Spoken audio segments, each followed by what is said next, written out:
Bakit daw hindi ako naglalabas at lagi lang nasa bahay? Ganon talaga. Mas pipiliin ko na lang mag-isa kaysa maging chismosa.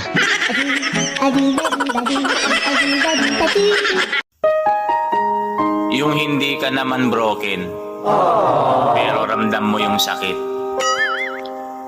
Sakit ng walang pera.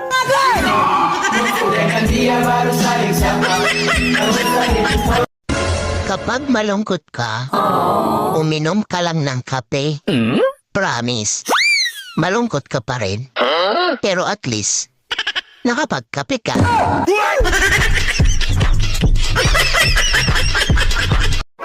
Uy, B, wag mo nga hayaan na baguhin ng pera ang ugali mo. Bakit? May pera ba ako? Walang masama sa paggamit ng filter. Kaya nga nilagay yan dyan para gamitin. Yung masama, yung nag-filter ka na, pero hindi tumalab sa'yo.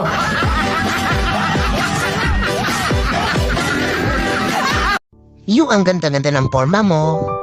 Pero, kami kating ko at white flower ka.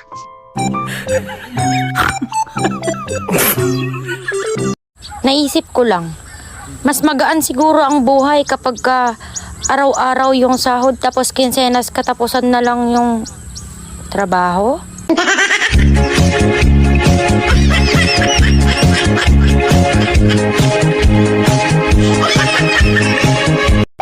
Uy, kamusta takbo ng buhay mo? Anong takbo?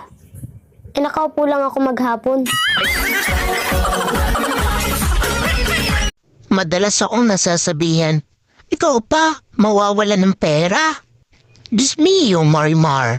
Mataba lang po ako, pero di ako alkad siya.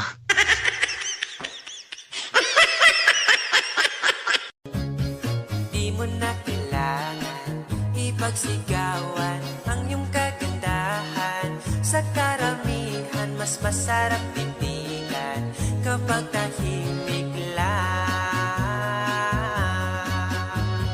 Huwag ka na sanang magpapaniwala sa